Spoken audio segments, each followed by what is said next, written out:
नमस्कार, आप देख रहे हैं इंडिया लाइव न्यूज, सच की आवाज। मैं हूं आपके साथ अंकिता। चलिए शुरू करते हैं आज की खास खबरों के साथ। State bank of India officers association Bhopal अंचल का आंचलिक सम्मेलन रविवार को पंडित खुशीलाल शर्मा आयुर्वेद कॉलेज ऑडिटोरियम में उत्साह और गरिमा के साथ संपन्न हुआ। सम्मेलन का मुख्य विषय था संगठन से संस्कार तक, शक्ति, एकता और समर्पण, जिसने कार्यक्रम को ऊर्जावान और उद्देश्यपूर्ण दिशा दी। सम्मेलन की शुरुआत दीप प्रज्वलन और मां सरस्वती वंदना के साथ हुई। इसके बाद गीत, कविताएं और सांस्कृतिक प्रस्तुतियों ने सभागार को भाव विभोर कर दिया।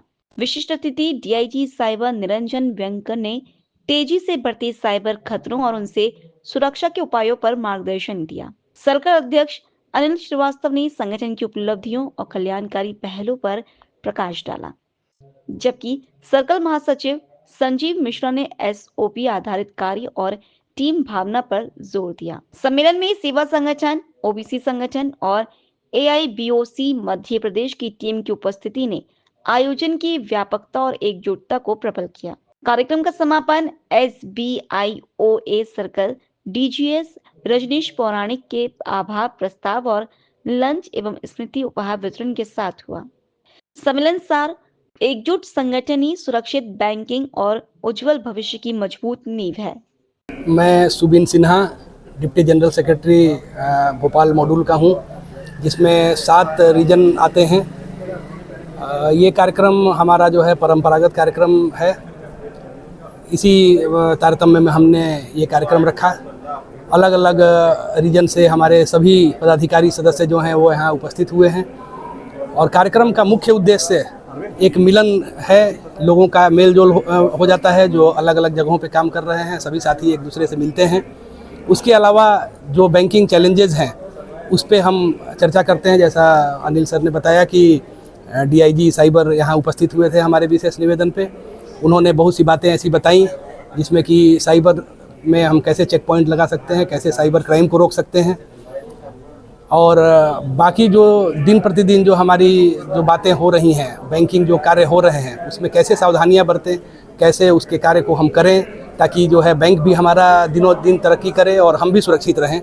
तो इसके लिए ये कार्यक्रम रखा गया था। सर, अभी तक कितने सॉफ्टवेयर ऐसे बन गए हैं जिन पे काम हो चुका है, जो लगातार जो फ्रॉड्स हैं, जो साइबर अपराधी हैं, वो लगातार अपने तरीके बदलते जा रहे हैं। तो अपन ने कितने उन पे काम कर लिया है कि अब ये नहीं होगा, ऐसे रुक जाएगा, या जिस तरीके से पैसे लोगों के खातों से गायब हो रहे हैं। गवर्नमेंट की तरफ से तो हमेशा कुछ न कुछ नए सॉफ्टवेयर आते रहते हैं।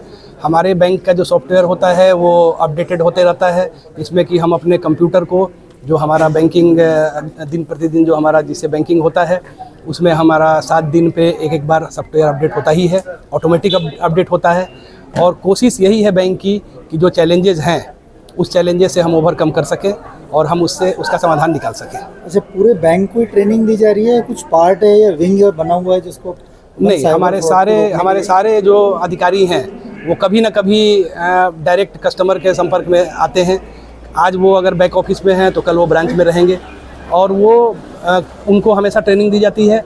जो भी ट्रेनिंग उनकी दी जाती है, रूटीन ट्रेनिंग, उसमें साइबर का भी उनको बताया जाता है कि साइबर क्या है, कैसे हम ठीक ढंग से काम करें जिससे कि कस्टमर का पैसा सुरक्षित रहे, और लगातार ट्रेनिंग चलती है। मैं अनिल कुमार श्रीवास्तव हूँ, भारतीय स्टेट बैंक अधिकारी संघ भोपाल सर्किल का अध्यक्ष हूँ वर्तमान में, और आईबक का वाइस प्रेसिडेंट हूँ।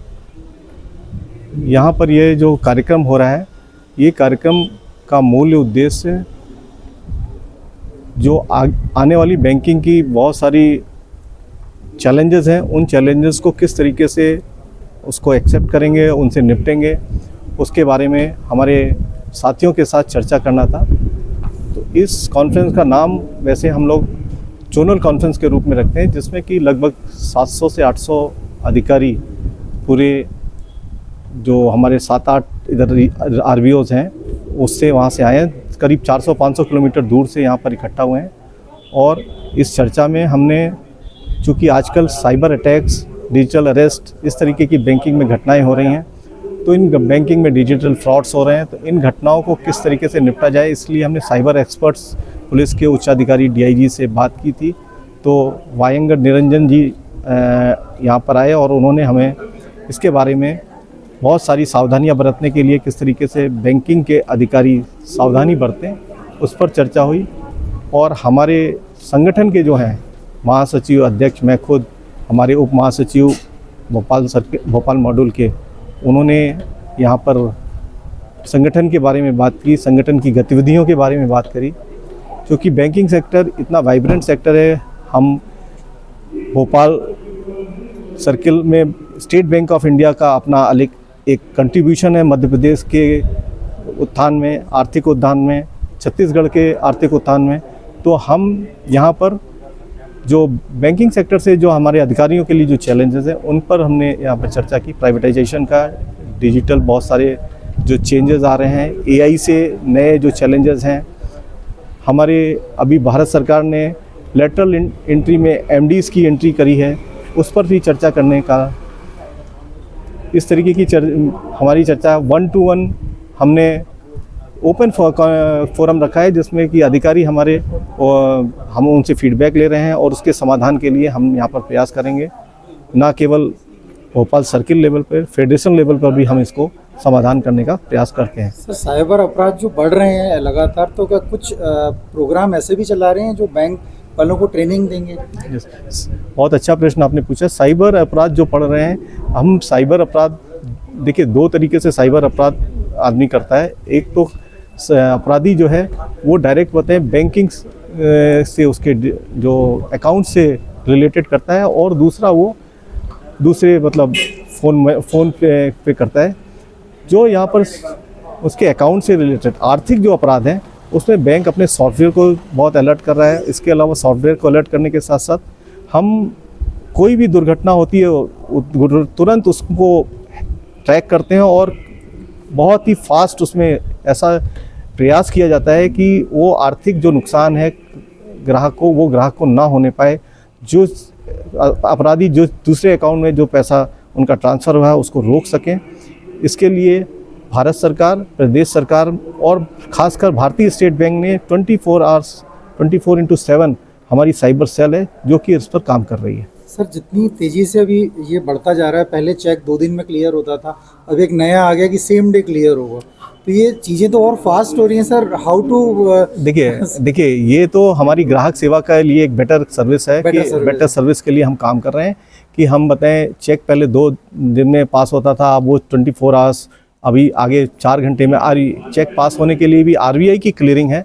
आरबीआई के क्लियरिंग मॉड्यूल के थ्रू भारतीय स्टेट बैंक या और जितने पब्लिक सेक्टर, प्राइवेट सेक्टर के बैंक हैं, वो आरबीआई के नियमों के अनुसार उसको पालन करते हैं और चेक आपके एक अकाउंट से दूसरे अकाउंट में उसका पैसे का स्थानांतरण करते हैं। तो इससे सर साइबर जो फ्रॉड है वो तो और ज़्यादा नहीं, साइबर नहीं, इसमें भी बहुत सारे हमारे जो उसमें चेक फ्रॉडुलेंट चेक का हो सकता है कि नकली चेक हो, उस पर भी बहुत सारे चेक सिग्नल्स हैं जिससे कि मशीन के द्वारा ही जान लिया जाता है कि ये चेक नकली है कि असली है। तो इसमें जो जितना टेक्नोलॉजी से रिलेटेड जब भी होगा तो इसमें फ्रॉड की संभावनाएं कम हो जाएंगी।